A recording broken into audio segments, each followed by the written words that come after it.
Muy buenas tardes, gracias por acompañarnos a este tema tan interesante, riesgos de fracturas en tiempos de COVID y cómo evitarlo. Nos acompaña como conferenciante la doctora Adriana Medina. La doctora Adriana es médica internista, endocrinóloga, trabaja en el Hospital San José y es profesora asociada de la Fundación Universitaria de Ciencias de la Salud. Es expresidente de la Asociación Colombiana de Osteoporosis y es miembro del Consejo Regional de la International Osteoporosis Foundation.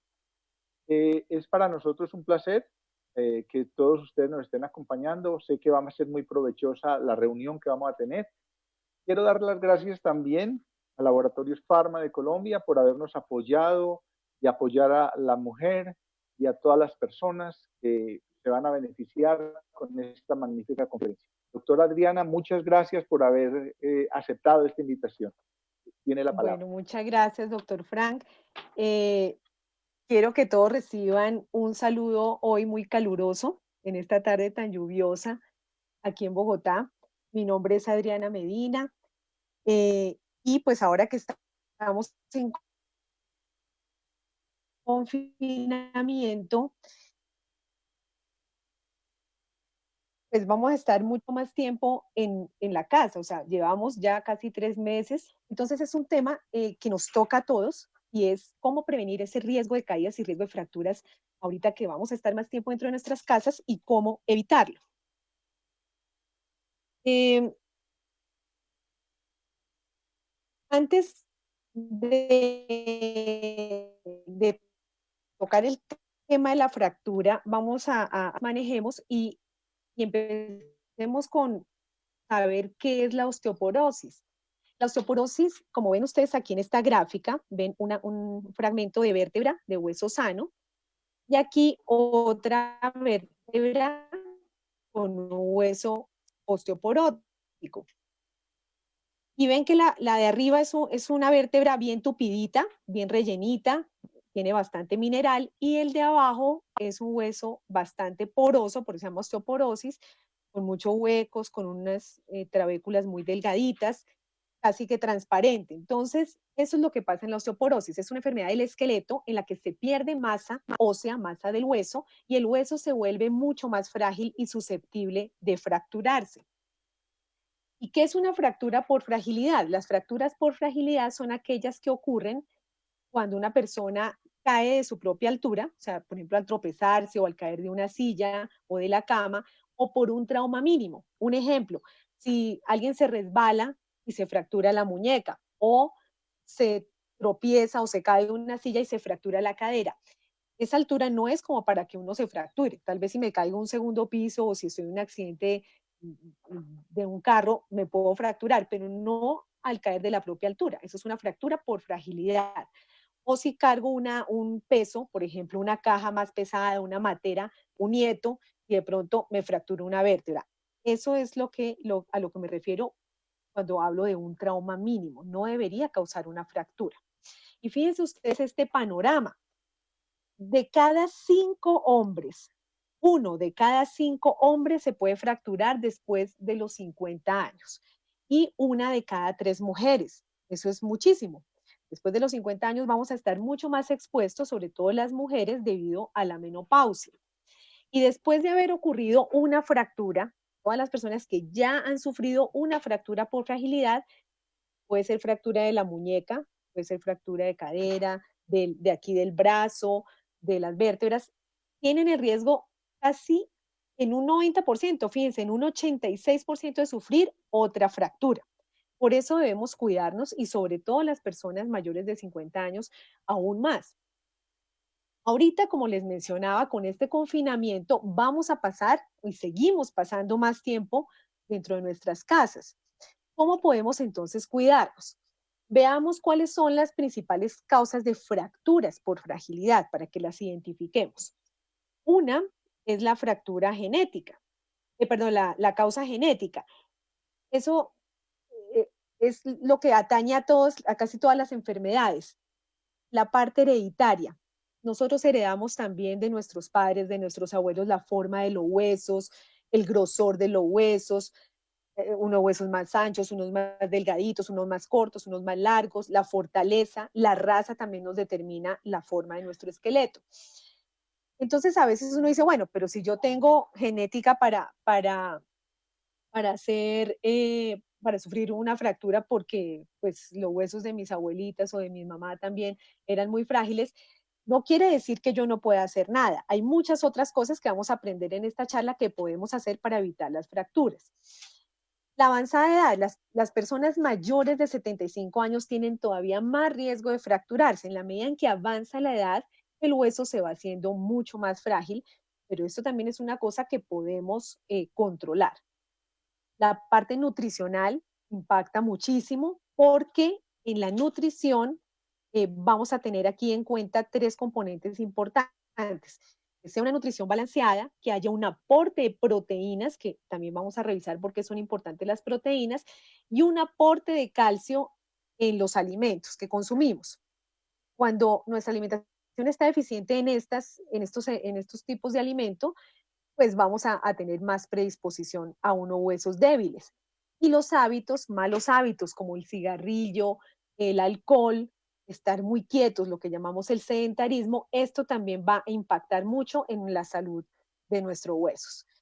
La otra parte es la masa muscular, que también les voy a mostrar más adelante, cómo el músculo también determina la fuerza de los huesos. Entonces aquí debemos garantizar una fuerza y un contenido muscular, ya sea a través de la alimentación o a través del ejercicio. Y otra causa de caídas, bueno, una causa de fracturas es tener una masa muscular pobre, o sea, poquito músculo, que nos vamos debilitando con el tiempo. Una cosa importante que sepamos que en el primer mes de una persona dejar de hacer ejercicio, una persona que habitualmente camina, hace algún ejercicio y en un mes deja de hacer, puede perder el 10% de la masa muscular. Y a los 6 meses puede llegar a perder el 70% de la masa muscular. Se pierde muy rápido. Entonces, así hayan tenido buena masa muscular, si se ha dejado de hacer ejercicio, se pierde. Y las caídas, que podemos tener caídas causadas por el entorno, por cómo tenemos distribuidas las cosas en la casa, o causas de caídas propias del individuo, que ya también vamos a ver qué es. Entre los determinantes ambientales de la masa ósea, del riesgo de fracturas, como ya les mencioné algunos, uno de los más importantes es el tabaquismo, el consumo de alcohol, la inactividad física, algunos medicamentos que pueden deteriorar la masa ósea y la alimentación. Aquí vemos varias causas de caídas, pero estas son causas de caídas relacionadas con el ambiente, con el sitio donde vivimos, con nuestro entorno. Y esto es todo modificable, todo esto se puede modificar y prevenir. Por ejemplo, dentro de nuestras casas, los pisos resbalosos, que acabaron de trapear la cocina, que alguien acabó de salir del baño y salió mojado y dejó el charco. Esos pisos resbalosos pues son un peligro, la persona se puede caer ya sea de frente, de para atrás, y puede llegar incluso a ser algo mortal. Los objetos en el suelo, como por ejemplo cuando los niños dejan juguetes en el piso y baja alguien, pisa el objeto y obviamente se cae. Entonces, esto también son cosas de orden, de enseñarle también a nuestros niños a que recojan, a que no dejen las cosas tiradas por el piso porque son peligrosas. Estos tapetes sueltos que se recogen, que la persona pasa y se resbala, son corredizos y esto es una trampa mortal también. La mala iluminación. Hace poquito, mi abuelita, que tiene 95 años, que ahorita ya más adelante se les voy a mostrar, sufrió una caída, se paró de noche a oscuras al baño y se cayó. Entonces, ahí fractura vertebral. Entonces, esta mala iluminación es también un riesgo grande. Y cuando algunos en la casa, pues ahorita tanto tiempo que estamos en la casa, se nos da que por arreglar, que un cuadro, que colgar algo, que regar un helecho, que limpiar los vidrios, no pararse en butacos, así sean estables, porque pues esto nos va a generar, no, se puede voltear y nos podemos caer, o en las escaleras. Siempre tener cuidado de no hacer este tipo de cosas dentro de la casa, y más si es un adulto mayor, con mayor razón el riesgo de fractura. El calzado, que es importantísimo, chancletas, a veces también decimos, no, pues voy a estar tanto tiempo en la casa que mejor me pongo pantuflas, ¿para qué me pongo zapatos? Estas pantuflas, claro, como tienen atrás, no tienen cubierto el talón, hace que sea mucho más fácil que el pie se zafe y que nos caigamos. Y las caídas también por falta de barandas o por no agarrarse de las barandas, ya sean las escaleras o cuando se necesitan las barandas en los baños. Dentro de las causas de caídas personales, o sea, que son propias del individuo, tenemos una muy importante, la pobre visión. Ahorita yo sé que es difícil ir al médico presencial, ir a que nos examine el oftalmólogo, muchos no están atendiendo, pero sí en el momento en que se pueda y si estamos viendo mal, se puede corregir con gafas, si es una cirugía de cataratas, algo hay que hacer, pero no podemos estar viendo mal porque perdemos la noción de profundidad y nos caemos. La inestabilidad para la marcha, como sucede, por ejemplo, en los pacientes con Parkinson, con secuelas de un accidente cerebrovascular. Si tenemos esta inestabilidad para caminar, pues usar el bastón, así sea dentro de la casa, usar el caminador, agarrarnos de todo para no caerse. Miren que el peso influye muchísimo. Cuando hay un exceso de peso, como ocurre en la obesidad, una caída se puede ver también más fácil y la persona con exceso de peso cae, por ejemplo, sobre la mano y se fractura la muñeca, o alguien muy delgado tiene una apariencia frágil y así como está de frágil, así están sus músculos, sus huesos y también se puede caer más fácil. Como mencionamos, la pobre masa muscular por la falta de ejercitarnos, niveles bajos de vitamina D, y si sabemos que la principal fuente de la vitamina D es el sol y que casi no estamos saliendo, si cuando podíamos salir no podíamos tomar el sol o no lo hacíamos porque nos ponemos protector solar o mucha ropa, sobre todo los que vivimos aquí en Bogotá, o nos cubrimos porque le tenemos miedo al sol. Y los niños ya salen cada vez menos, juegan más en las casas, ya no salen al aire libre. Ahora está peor la situación porque estamos más encerrados, entonces menos nos va a dar el sol. Entonces los niveles de vitamina D seguramente van a estar más bajos en esta época. Y esta vitamina D también les voy a mostrar cómo influye en las caídas y en las fracturas. Y algunos medicamentos, como por ejemplo, algunas personas deben tomar corticoides, pero pues no se pueden suspender, eso solo con prescripción médica o con la indicación del médico se va a hacer. Los corticoides tienen un efecto pues, positivo, bueno para curar enfermedades, pero también pueden tener un efecto nocivo para los huesos. Y algunos otros, como los anticonvulsivantes, también hay algunos como sedantes, que son medicamentos que nos pueden dar sueño, algunos para calmar la ansiedad, para la depresión, pueden generar más sueño, mareo, algunos vértigo y la persona puede llegar también a caerse. Si alguien está tomando un medicamento de estos, pues obviamente que tiene que tener cuidado y no pararse rápido, de tener también cuidado, precaución para caminar y agarrarse en la casa. Estas son algunas de las estrategias para prevenir las fracturas. Entonces, una estrategia clave es mejorar la parte nutricional. Algunas personas ahorita en esta época de confinamiento decidieron y pudieron, porque no todo el mundo puede, comprar, abastecerse de muchas cosas, de un mercado grandísimo, y pues claro, para que no se les dañe, comienzan a comer muchísimo en la casa o se provocan de todo lo que compraron y vamos a ver de pronto un pico de obesidad, incluso de diabetes después de la pandemia. Otras personas más mesuradas compraron lo que necesitaban, compran lo que necesitan, su mercado normal, sin exageraciones, y aprovechan el tiempo en casa para cocinar, comer más balanceado, cosa diferente a lo que muchas veces se consume en la calle, que son los corrientazos, la comida chatarra. Pero hay otras personas desafortunadas que perdieron el trabajo o que no tienen la suficiente capacidad económica para comprar y están comiendo mal, están comiendo muy poquito, les toca tomar agua de panela con pan a toda hora. Entonces, esa es otra población que también se va a ver afectada en la parte nutricional. Seguramente se van a afectar también los huesos y pueden haber otras enfermedades. La vitamina D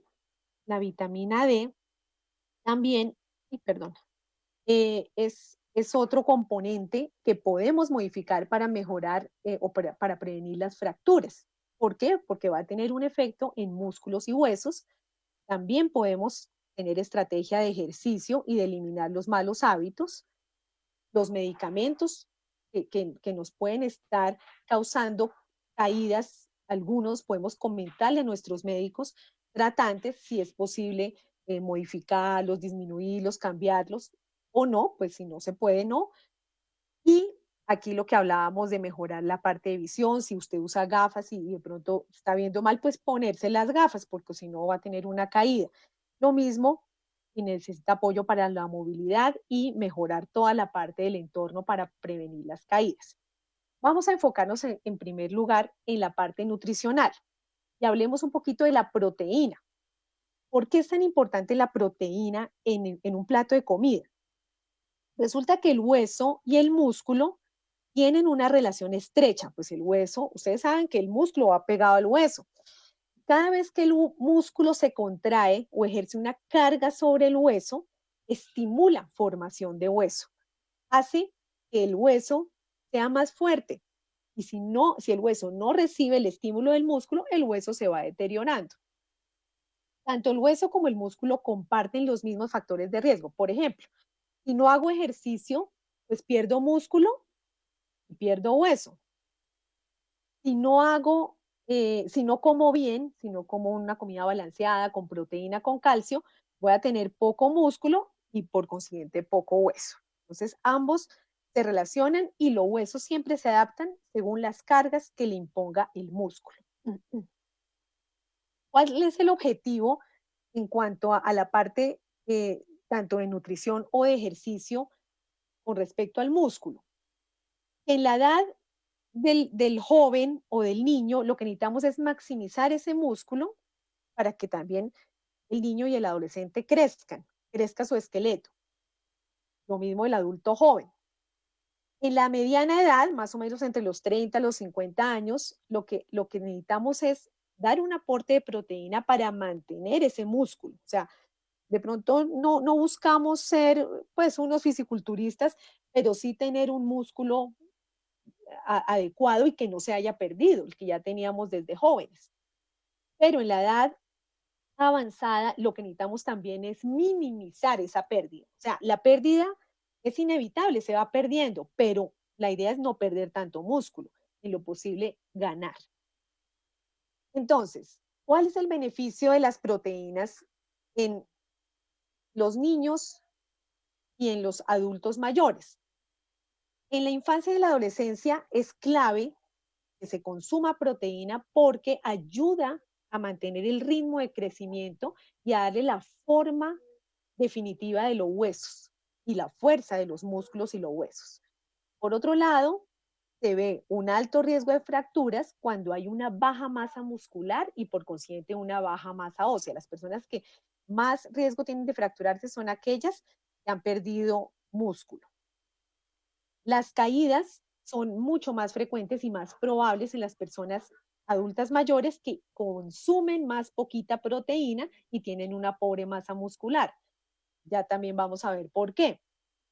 Entonces, la mayoría de adultos mayores que se fracturan se asocia con que tienen mala nutrición. Y también vamos a encontrar que es muy frecuente que el adulto mayor tenga una baja ingesta de proteína. En parte porque algunos han perdido piezas dentales, otros porque ya las prótesis no les quedan bien, otros porque pierden fuerza para la masticación, también se pierde el gusto, se pierde el olfato, entonces ya no está la sensación tan placentera de comer.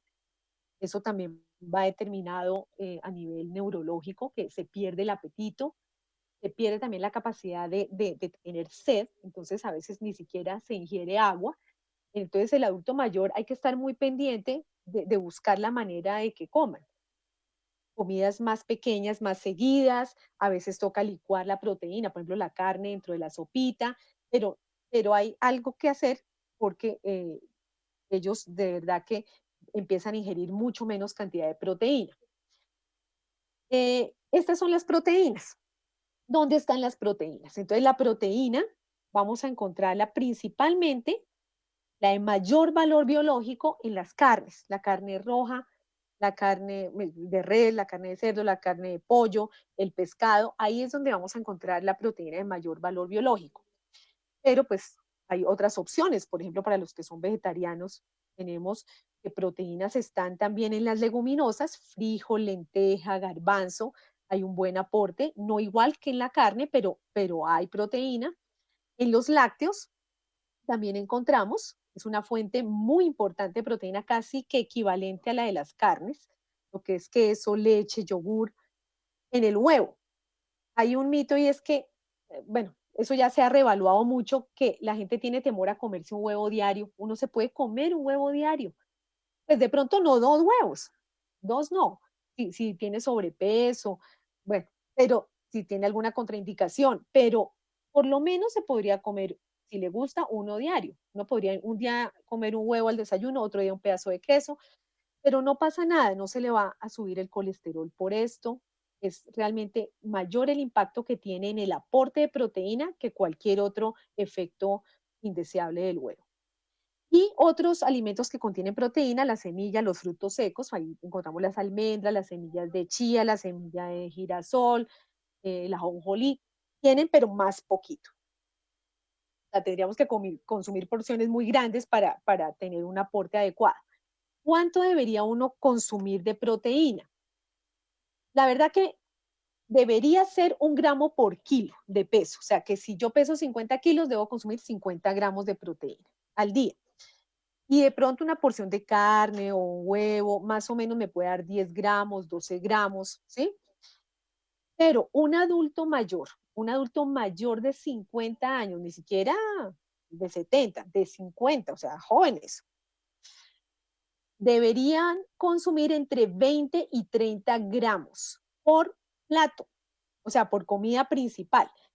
Y si yo digo, bueno, voy a comerme 30 gramos por plato de comida principal, ¿por qué? Porque en la medida en que avanza la edad, el cuerpo es más resistente a formar proteína.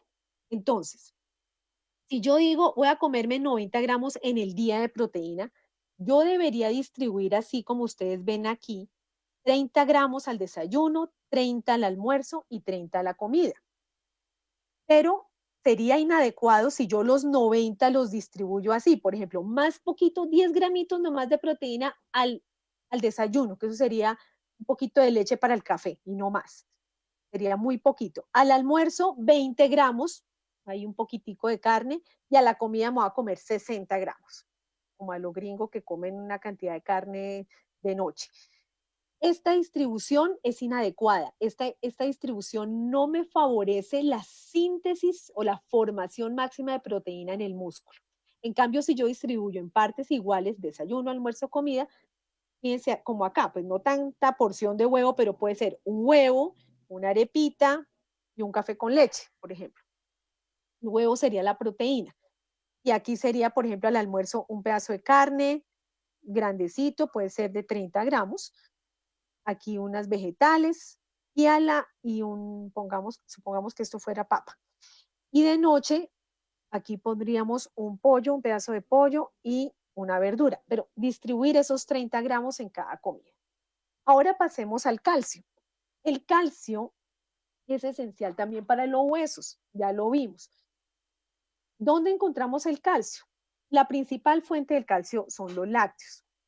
Los encontramos en la leche. Fíjense que un vaso de leche nomás me puede aportar 300 miligramos de calcio. Eso es bastante. Una taza de yogur, o sea, pueden ser 100, 120 gramos, 140 gramos, 140 mililitros, un vaso, me puede dar 450 miligramos de calcio. O sea, el yogur da más calcio todavía, sobre todo el yogur griego.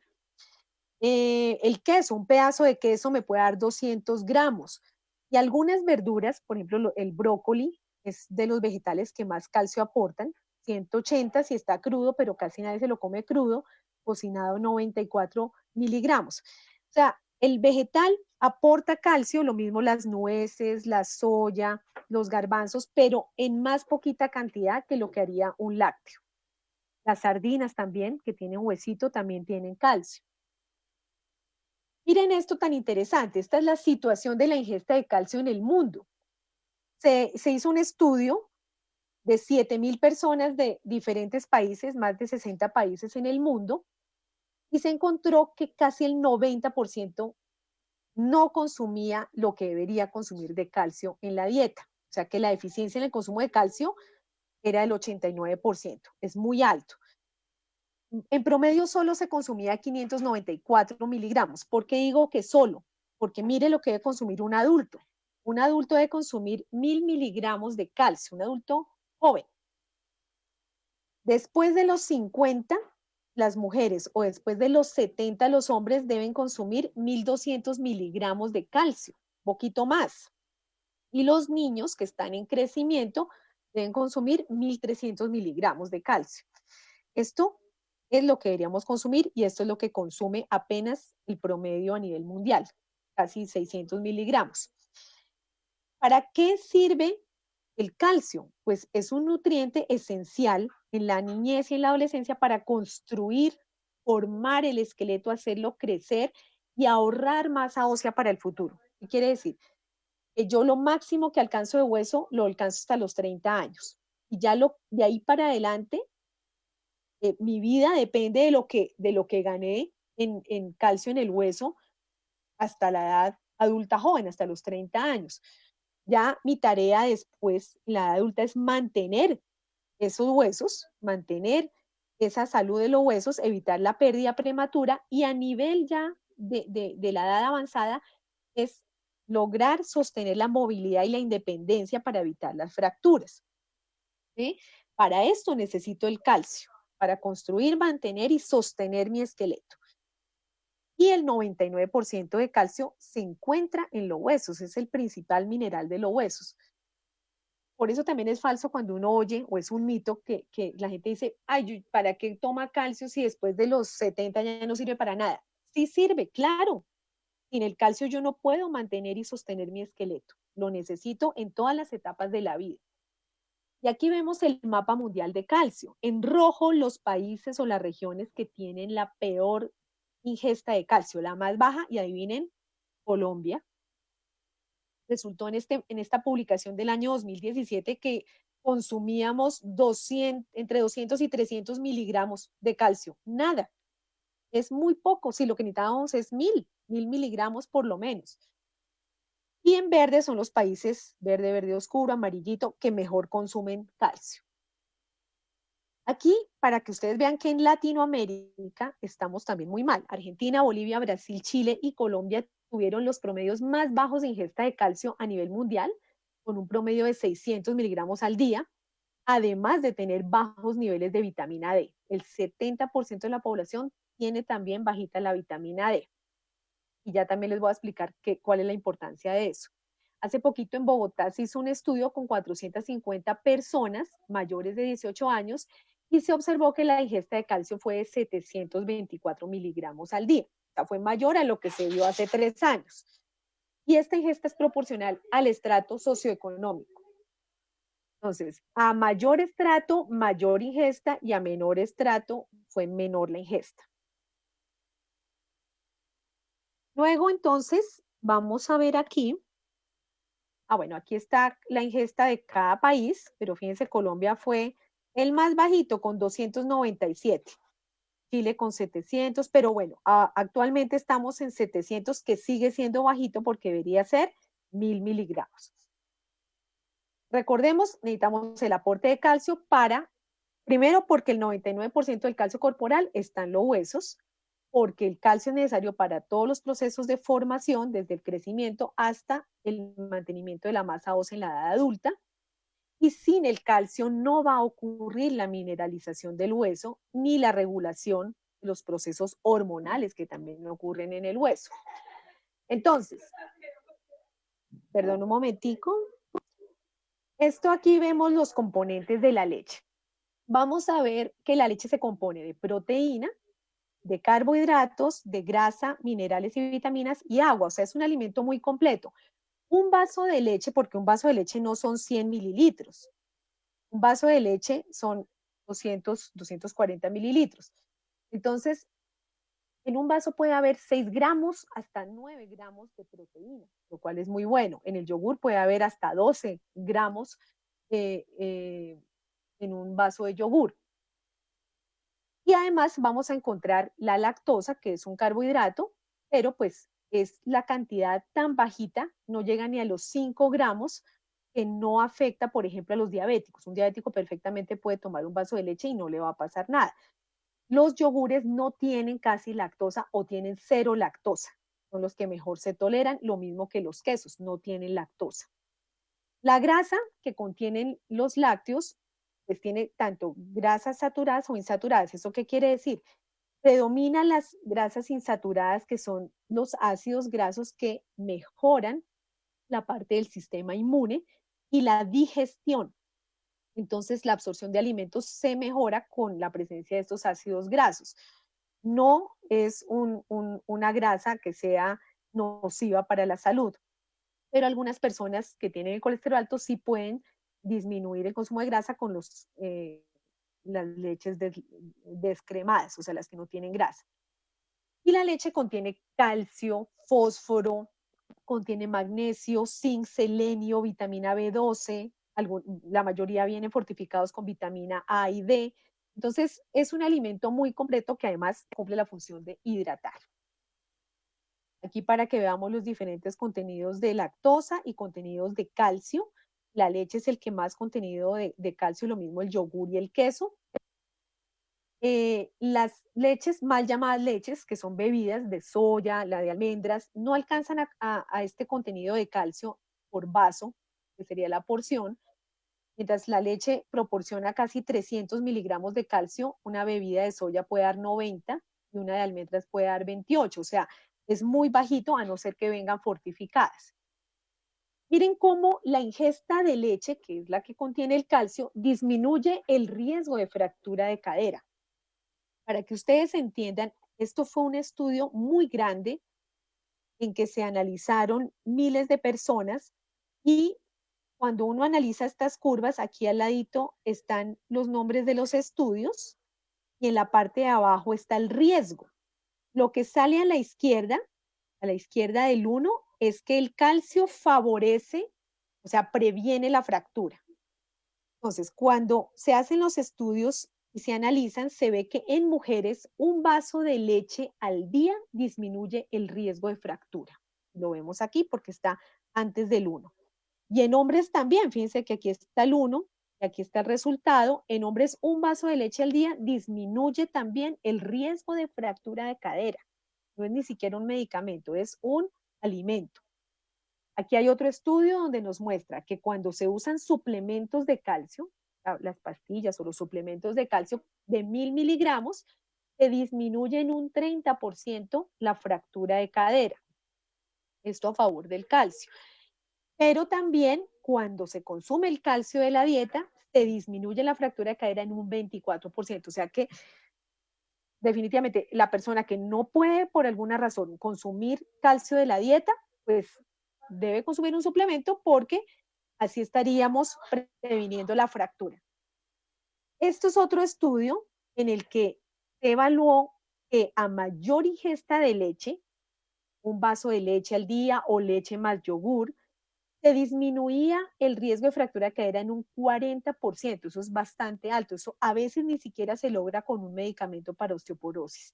Entonces, fíjense aquí, cómo se baja el riesgo. Aquí arriba es más riesgo y aquí abajo es que se va bajando el riesgo. Entre menos ingesta de leche, menos de un vaso de leche a la semana, da muy poquito, el riesgo es muy alto. En la medida en que voy aumentando el consumo de porciones de lácteos, voy mejorando y previniendo la fractura. Ahora veamos cuál es el papel de la vitamina D. Resulta que la principal fuente de la vitamina D es el sol. Aquí vemos cómo aquí abajo, miren en esta tablita, la exposición solar. Nosotros nos exponemos al sol y recibimos los rayos ultravioleta y en la piel, en la grasita de la piel, se forma la vitamina D. O sea, la vitamina D, la principal fuente no son los alimentos, la principal fuente es el sol. Entonces, La exposición solar durante 10 minutos, una exposición responsable, es decir, que no sea en la cara, sino brazos o piernas descubiertos por 10 minutos, voy a formar 3.000 unidades de vitamina D. Eso es muchísimo. Pero nosotros casi nunca nos exponemos al sol y ahorita menos porque estamos en la casa. Entonces, esta fuente casi que no vamos a contar con ella. Y aquí vemos los alimentos que contienen vitamina D, que realmente son muy pocos, son muy raros y son muy caros. Entonces, imagínense yo comiendo salmón fresco silvestre 100 gramos para que me dé 600 a 1000 unidades de vitamina D. O arenque enlatado para que me dé 250. Bueno, de pronto sardinas enlatadas 300, pero uno no vive pues a punta de sardinas todos los días. Champiñones secos al sol, 1600. Entonces, todos estos alimentos, claro, contienen vitamina D, el aceite de hígado de bacalao, que todos lo conocimos, 400 a 1000 unidades. Buen aporte, pero no es lo que comemos todos los días, no podemos comer eso todos los días. O sea, sería un lujo y se cansaría uno también de estar comiendo esto. Entonces, a veces nos vemos en el dilema de, bueno, si no podemos tomar el sol, no hay muchos alimentos que contengan vitamina D, no son muchos, ¿qué voy a hacer? La vitamina D es necesaria para que se absorba el calcio a nivel intestinal. Entonces, sin vitamina D no hay calcio o no hay disponibilidad de calcio en el cuerpo. Y el calcio, como vimos, es esencial para la formación y mantenimiento de los huesos y de los dientes. Estos son los determinantes de los niveles de vitamina D. Lo mismo que con el determinante de los huesos, de la masa muscular, es la genética. También yo puedo heredar la capacidad que tenga mi cuerpo de transportar la vitamina D, de formar la vitamina D, porque se forma en el cuerpo, de activarse, porque una vez se forma necesita activarse en el hígado y en el riñón, o si no, la vitamina D no va a cumplir su función, que es absorber el calcio. Y la avanzada edad es otro determinante, y la obesidad, porque a más edad, menos capacidad tengo de formar, de producir vitamina D, y por el contrario, a más edad se me inactiva la vitamina D que tengo. Y a más peso también voy a tener menos disponibilidad de vitamina D. ¿Por qué? Las personas con obesidad pues tienen más grasa y la vitamina D se forma en la grasita de la piel, pero es afina esa grasa, entonces se queda ahí y no circula, no se va a la sangre a circular por todo el cuerpo, sino se queda embebida en la grasa de la piel. Por esa razón, las personas con obesidad normalmente requieren más vitamina D. En la dieta, pues otro determinante, si yo no como pues casi nunca pescados o alimentos que vengan fortificados con vitamina D y que de pronto necesito suplemento de vitamina D y no lo tomo, pues esto me va a determinar una baja de vitamina D. El hecho de que la mayoría de veces, o todas las veces, usamos protectores solares, usamos mucha ropa, nos ponemos sombrero, piel oscura, la piel oscura es como una barrera natural contra los rayos ultravioleta y eso hace que también las personas de raza negra tengan menos capacidad de formar vitamina D. Y también, como mencionamos, la edad avanzada. Algunos medicamentos y enfermedades. Los mismos corticoides entran aquí no solo como medicamentos que deterioran el hueso, sino que también pueden alterar la función de la vitamina D. Y el que sufra del riñón, falla renal, falla del hígado, no va a poder activar la vitamina D, o los que sufren de problemas de absorción intestinal por diarreas crónicas, tampoco van a tener buenos niveles. Aquí les presento a mi abuelita. Esta foto hace tiempos ella me dio su consentimiento para que yo la compartiera con todos ustedes. Tiene 95 años, hace poquito se cayó, ya en este momento está muy bien, y ella en su momento tuvo unos niveles muy bajos de vitamina D, muy bajitos. Y pues eso, junto con la osteoporosis, porque va de la mano, baja vitamina D puede deteriorar el hueso, hizo pues muchos problemas de dolor, se encorvó, se achicó. Entonces, esto es lo que también les quiero yo mostrar. En este momento, pues está muy bien. ¿Para qué sirve la vitamina D? La función principal, como les dije, es ayudar a que el calcio que consumimos se absorba a nivel intestinal y se vaya para los huesos. Sin vitamina D no contamos con calcio. También va a prevenir las caídas, porque además mejora los reflejos, que eso es una parte muy importante que ya les voy a mostrar en la parte muscular, y nos da estabilidad al músculo. Y además tiene muchos efectos. Ahora en la época de coronavirus se ha demostrado que son cosas que ya se sabían de los virus de la familia del coronavirus, que son los SARS, que la vitamina D actúa en el sistema inmune y a nivel del pulmón, en el mismo sitio donde actúa el virus, de tal forma que tener buenos niveles de vitamina D también nos previene de la enfermedad severa, no del contagio, sino de que la severidad no vaya a ser. Aquí tenemos un resultado de un estudio muy grande de 30,000 pacientes ya mayores con un promedio de edad de 76 años, en que se vio que lo mínimo que se necesita de vitamina D para prevenir fracturas de cadera es 800 unidades. Y 800 unidades de vitamina D me previene el 30% de las fracturas de cadera. La vitamina D, como les dije, es la que hace que se absorba el calcio. Cuando hay deficiencia de vitamina D, la mineralización del hueso se afecta. Y ustedes han oído hablar del raquitismo. El raquitismo no es otra cosa que la deficiencia de vitamina D en los niños y causa deformidades como esto, el arqueamiento de las piernas o deformidades en las piernas. Miren, los huesos son huesos que se vuelven flexibles, se vuelven blandos porque no tienen mineral. En un adulto aquí vemos una deformidad de la columna, cómo se acorta el tronco, y vemos en el adulto ya no se llama raquitismo, sino se llama osteomalacia, es la deficiencia de vitamina D en el adulto que causa estas deformidades óseas, ¿sí? Aquí una persona, una mujer que medía 10 centímetros más, se encogió, y cómo se va deformando también la columna. Esto también se ve en osteoporosis, pero es otro de los signos de la deficiencia de vitamina D. En cuanto al músculo, la vitamina D tiene un impacto grande en la prevención de caídas. Promueve la formación de proteínas en el músculo, mejora la masa muscular y la función de ese músculo. Por consiguiente, va a prevenir las caídas. Hace que tengamos reflejo rápido, o sea, que nos movamos rápido en caso de una caída. Que alcancemos a poner las manos y no nos caigamos de lado y nos fracturemos la cadera, o que nos pegamos de para atrás y nos fracturemos la columna. Entonces, esto lo hace la vitamina D. Cuando los niveles están bajitos, entonces hay varios síntomas. Uno de ellos es la debilidad muscular. Cuando hablamos de proximal nos referimos a los brazos y a los muslos. Por ejemplo, vamos a subir 3 escalones y ya nos sentimos un dolor terrible en los muslos, o nos vamos a cepillar o a levantar algo que está por encima de la cabeza y empezamos a sentir un cansancio y un dolor terrible en el brazo. Esto puede ser uno de los signos de deficiencia de vitamina D. Las fracturas, bajos niveles de vitamina D, vamos a asociarlo con fracturas. También que vamos a tener un menor desempeño en nuestras actividades cotidianas, más discapacidad, dolor e incremento en el riesgo de caídas. Aquí en este otro estudio vemos cómo la vitamina D disminuye en un 22% el riesgo de caídas. Esto pues sobre todo en personas adultas mayores.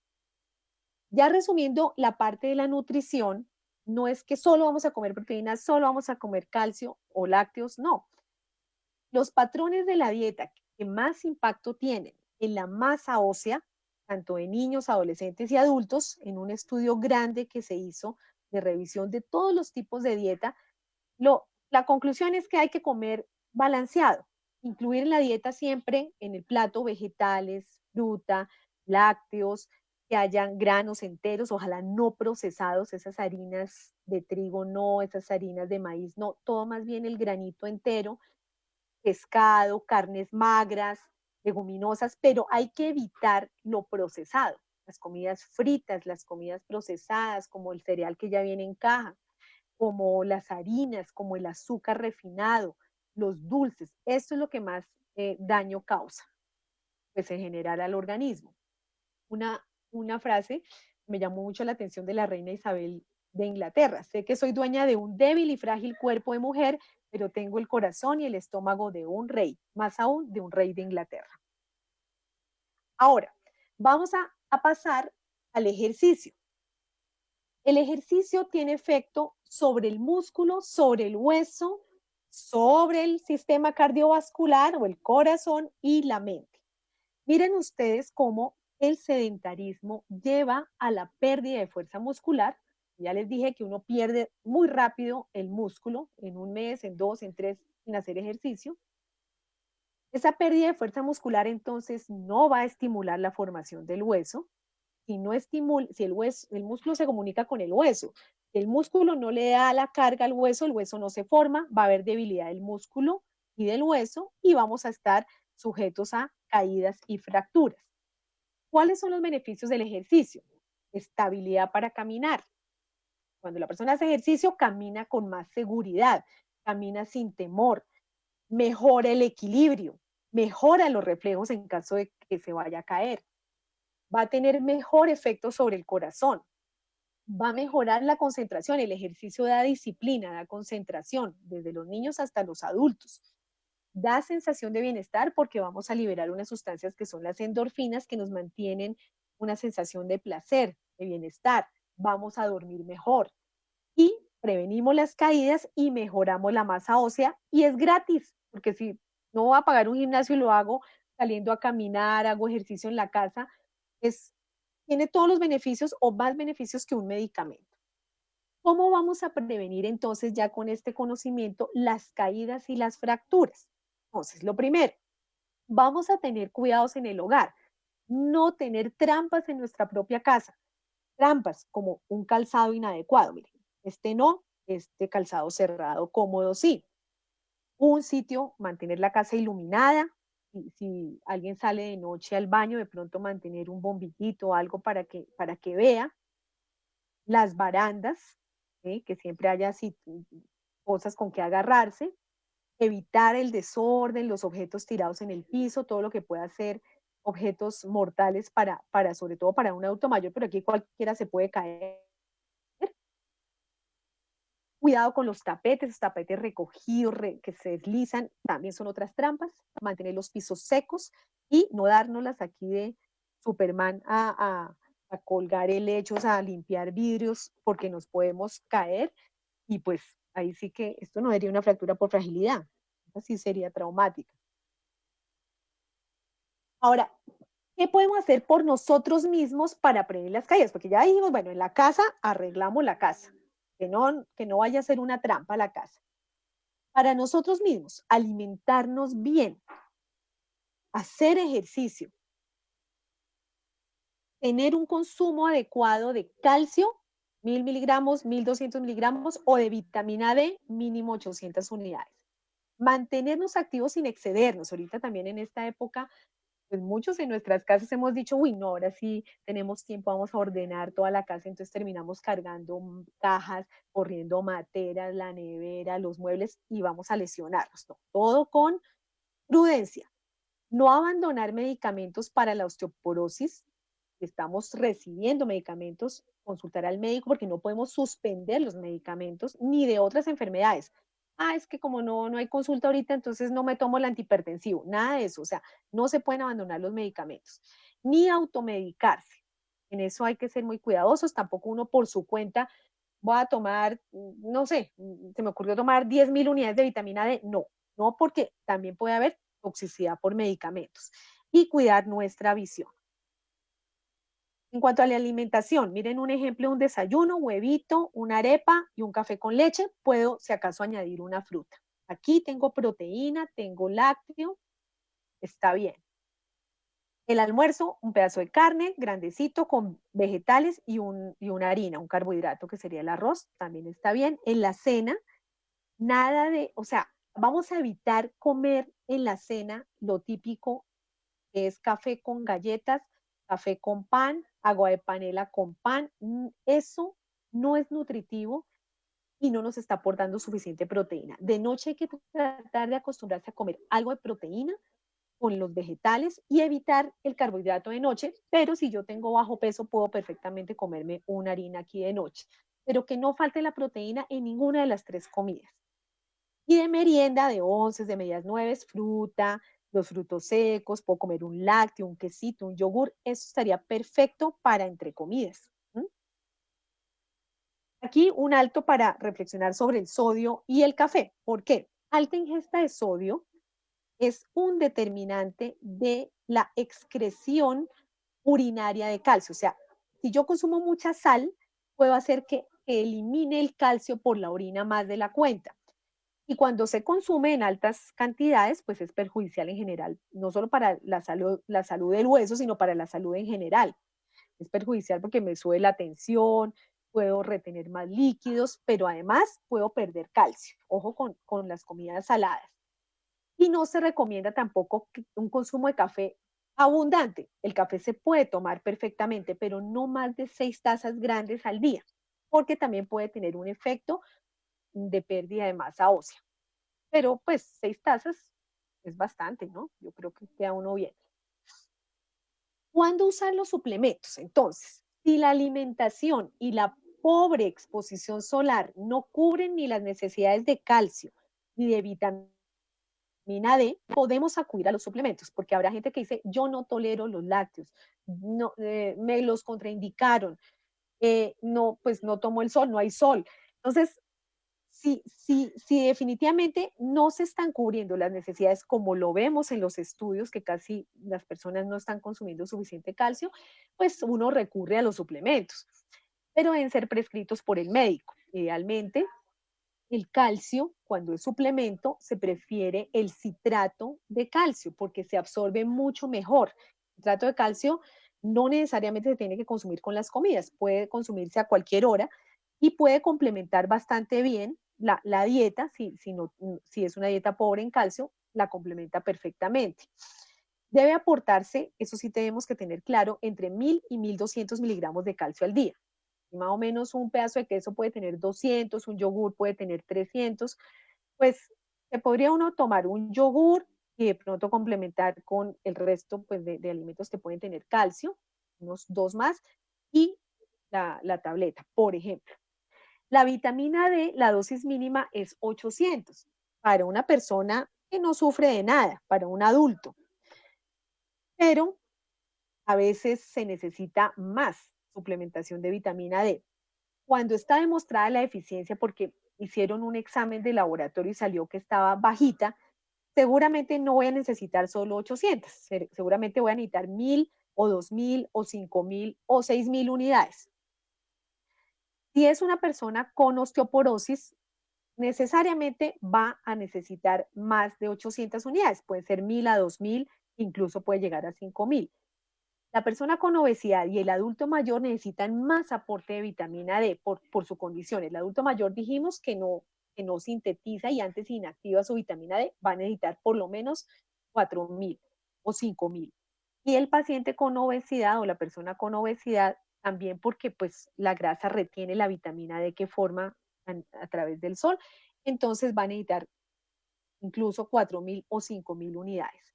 Y habrá otras circunstancias, artritis reumatoidea, corticoides, mala absorción, pero esto siempre a criterio médico. ¿Ven? La dosis puede variar.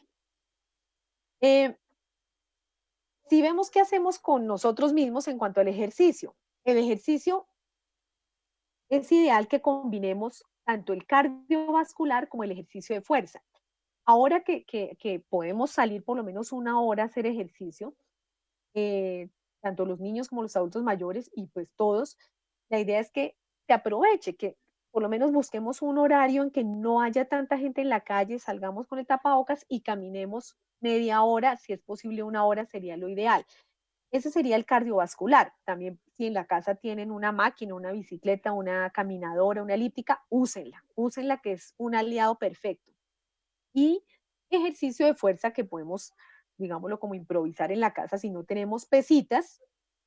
También podemos usar botellas llenas de arena o de granos o de piedritas para que hagan como pesitas y podemos, hay varios tutoriales en YouTube para adultos mayores que nos pueden guiar para que no vayamos a tener ninguna lesión, que puede uno parar y sentar de una silla varias veces, hacer ejercicio de estiramiento, hacer abdominales, todo esto se puede hacer en la casa. Y lo ideal es que lo hagamos todos los días. Eliminar los malos hábitos. Primero, pues tabaquismo es muy dañino para los huesos, se asocia mucho a fracturas, sobre todo en hombres, y pues también es una oportunidad ahora que estamos todos en la casa de decir, bueno, no fume porque estaríamos fumando todos, o sea, el humo nos va a llegar a todos los de la casa, entonces es un buen momento para dejar de fumar, por, porque está afectando a los demás familiares. Y evitar el alcohol. La ingesta de alcohol causa un efecto directo de pérdida de hueso, de mala absorción de calcio, y fuera de eso, pues si uno se emborracha se cae. Ahora, ese es el resumen de la estrategia para no fracturarnos. Buena proteína en la comida, aporte de calcio, ya sea con la dieta o si es necesario con suplemento, vitamina D entre 800 y 1000 o 2000 y 5000. También se consigue en el mercado presentación de calcio que trae 800 unidades de vitamina D, que es lo mínimo que necesitamos nosotros de aporte, que si es una o dos tabletas, pues nos va a dar el aporte adecuado. Ejercicio, hay que hacer ejercicio, como ya lo vimos, y abandono de los malos hábitos. Y aquí abajo toda la prevención de caídas que les hablaba en cuanto a movilidad, visión y los factores ambientales. Ante todo, tener en cuenta todas estas recomendaciones y sobre todo tener buenas relaciones en el hogar. El coronavirus no fracture nuestras relaciones interpersonales, que pues tenemos que estarnos viendo, conviviendo casi que todo el tiempo dentro de la casa. Y esta es una frase de una paciente con la que hablé ayer en teleconsulta, muy querida, Clelia Sánchez, y ella decía, el cuidado es responsabilidad de cada uno de nosotros. O sea, cada uno es responsable de su propio cuidado. Así tenga alguien que le ayude, porque pues obvio que todos necesitamos que alguien nos ayude, y más si estamos de pronto ya en avanzada edad o discapacitados también. Pero aún así hay que, como dicen, hay que colaborar, hay que contribuir, porque puede que nos quieran ayudar dándonos de comer, nos quieran ayudar ofreciéndonos una buena alimentación, moviéndonos para que hagamos ejercicio, pero si no ponemos de parte nuestra, nadie lo va a hacer. El cuidado es responsabilidad de cada quien. Muchísimas gracias.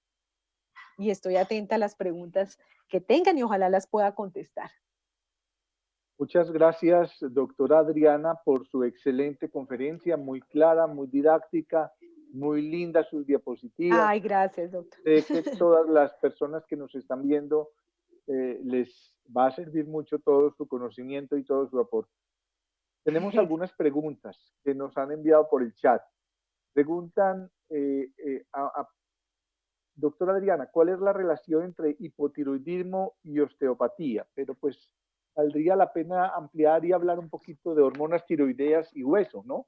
Sí, sí, pero pues realmente el hipotiroidismo no tiene un efecto nocivo para el hueso.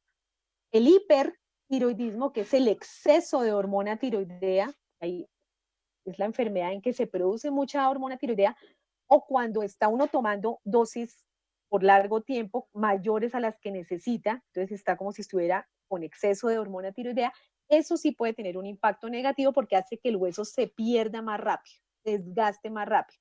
Pero el hipotiroidismo como tal no, y si uno toma levotiroxina y es la dosis adecuada para mantener la función tiroidea, no tiene ningún problema. Muchas gracias, doctora. También nos preguntan sobre la vitamina en niños con osteogénesis, ¿qué efecto tiene? ¿Si es mala o qué se sabe al respecto? Con osteogénesis imperfecta. Posiblemente, pero posiblemente. no lo... Sí, o sea, la osteogénesis, bueno, esto sí es una enfermedad genética, pero no es un raquitismo, o sea, no es por deficiencia de vitamina D. Dentro de los tratamientos que se utilizan, la vitamina D juega un papel importante para que el hueso tenga acceso al calcio en el momento en que se frena la pérdida rápida de hueso, que eso es con otro tipo de medicamentos, con antirresortivos, pero ahí la vitamina D, para los tratamientos de osteogénesis, de osteoporosis, casi que todas las patologías del hueso, los tratamientos siempre van de la mano con calcio y con vitamina D para garantizar un aporte adecuado a los huesos. Muy bien. Otra pregunta que nos hacen es, ¿cuál es el mejor momento para la ingesta del calcio? ¿El día, la noche?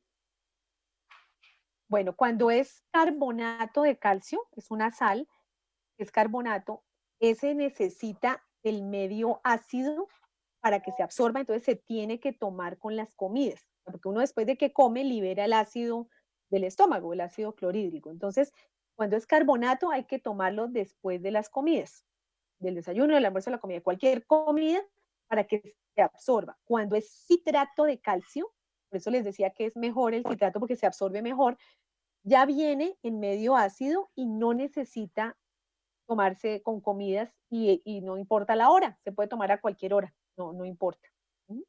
Aquí hay dos preguntas, trato de juntarlas. Hablan de la anticoagulación, pacientes anticoagulados y las limitaciones de pronto en alguna alimentación eh, y Bueno, el calcio. los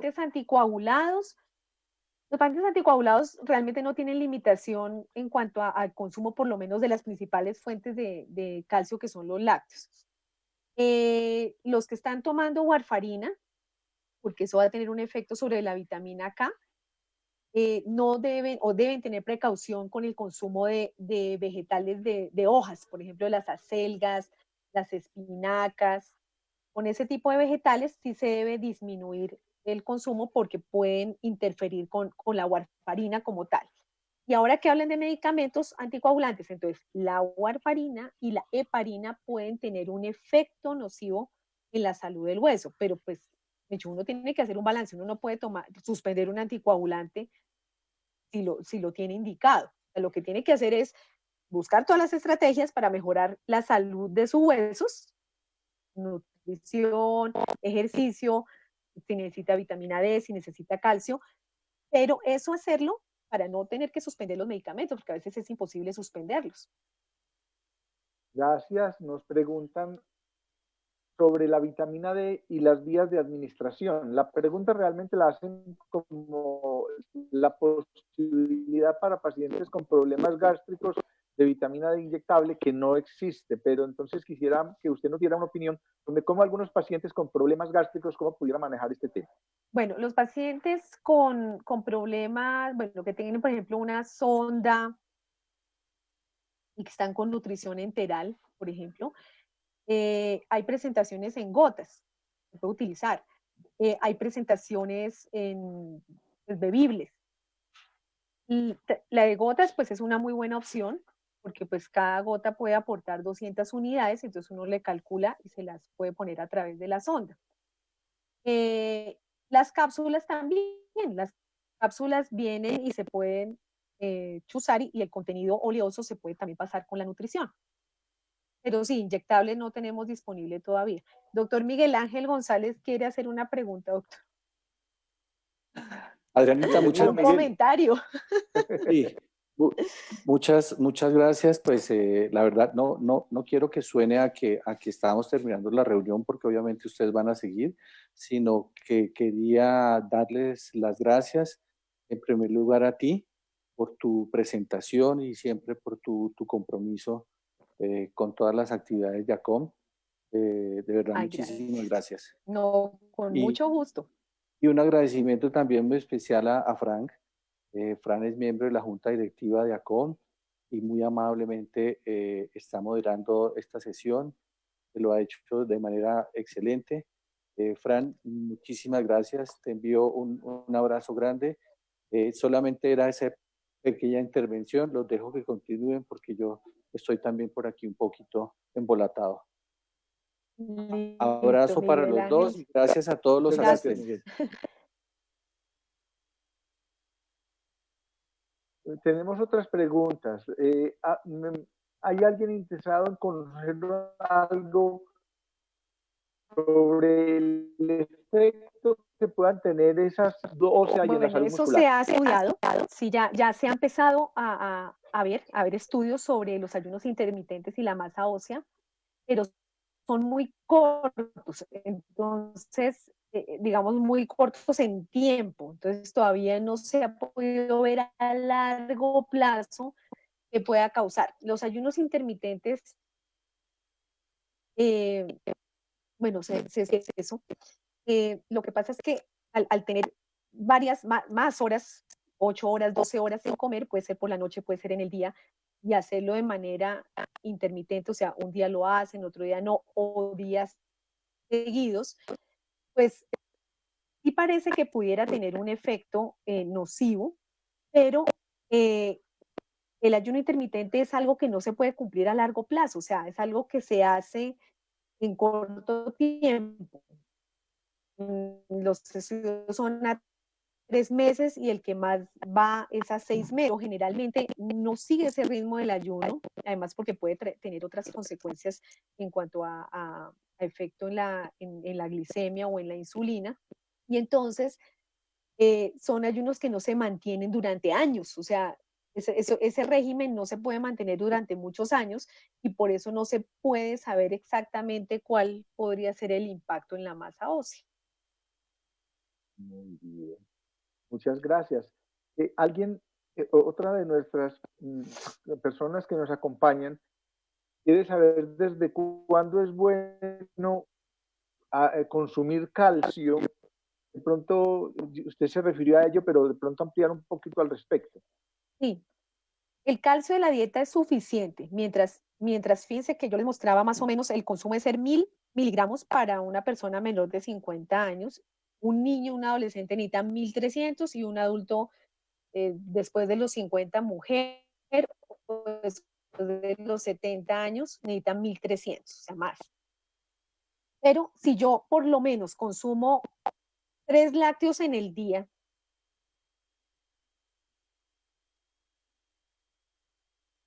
entre yogur, entre algo que tenga leche, entre un pedazo de queso, un buen les se metan a la Google, se meten calculadora de calcio IOF y ahí ustedes dan los datos de todo lo que consumen en una semana, sale una lista de todos los alimentos, vegetales, todo, carnes, todo, y ahí les aparece cuánto en promedio consumen de calcio al día. Entonces, si ustedes están por debajo de 1000, están pues mal de consumo. El resto, que de a poquitos va aportando algo de calcio, ahí podríamos llegar a 1000. Pero si la persona no consume, no llega a consumir ni 3 ni 4 lácteos al día, lo más seguro es que no alcance a tener los requerimientos necesarios para la edad o para la situación.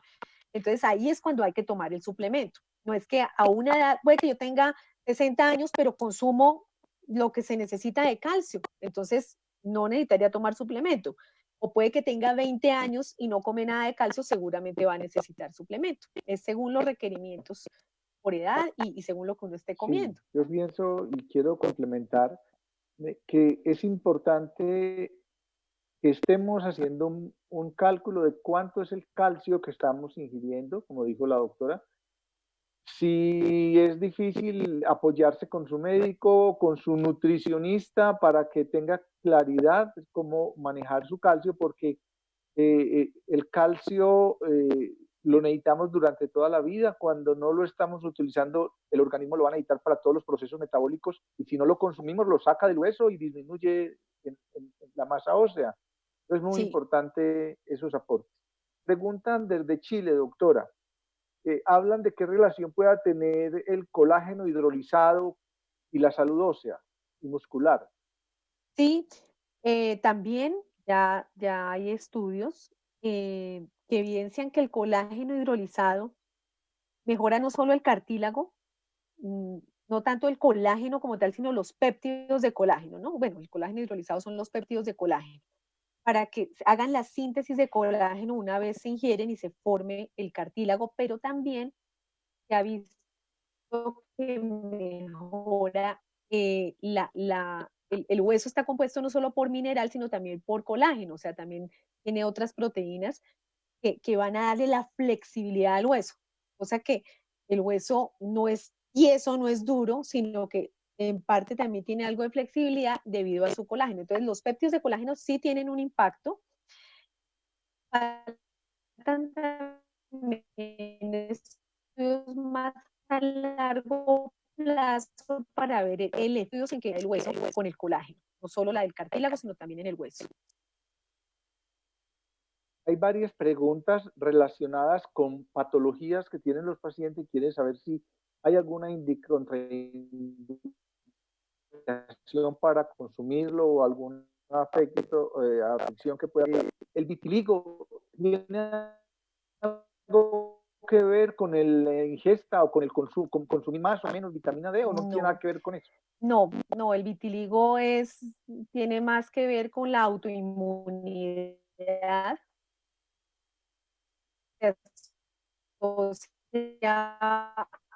Y se asocia a algunas enfermedades endocrinas, como el hipotiroidismo, como la anemia perniciosa, es tipo 1.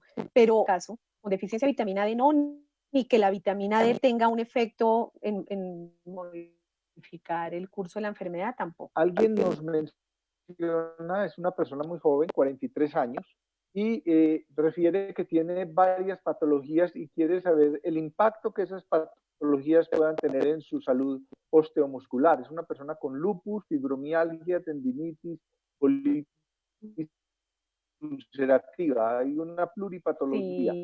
Sí, como el lupus, bueno, artritis reumatoidea no tienes, pero lupus, la otra, bueno, en general las enfermedades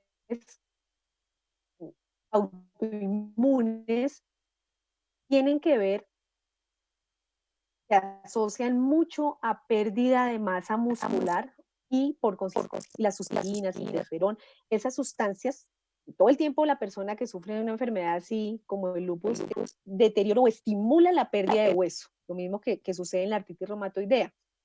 Eso se ve también en la espondilopatía. Y además el otro componente que tienes es la colitis ulcerativa, porque la colitis también es autoinmune, pero ahí está alterando la absorción de los nutrientes. Entonces va a estar alterada la absorción de proteína, la absorción de calcio, la absorción de vitamina D. Entonces hay dos componentes importantes. Ahí sí vale la pena que el médico te recomiende o te prescriba qué suplemento de calcio, qué suplemento de vitamina D, haciendo la medición de laboratorio para saber exactamente cuánto deberías tomar. Muchas gracias, doctora. Ha sido usted muy amable, muy clara. Gracias, doctor Frank. Hay algunas otras preguntas que nos han hecho que de pronto ahora por cuestión del tiempo no las podemos dar al aire. De pronto no sé si haya la posibilidad de que las contestemos a través del Facebook. Y de todas maneras, les reitero, doctora Adriana, muchas gracias a usted, muchas gracias al Laboratorio Pharma de Colombia que nos apoyó en esta actividad. Y muchas gracias a cada una de las personas que están acompañando a la Asociación Colombiana de Menopausia en este tipo de actividades que con mucho gusto estamos dando para toda la población. Muchas gracias a todos. Y gracias a todos doctor, y a todos ustedes por acompañarnos.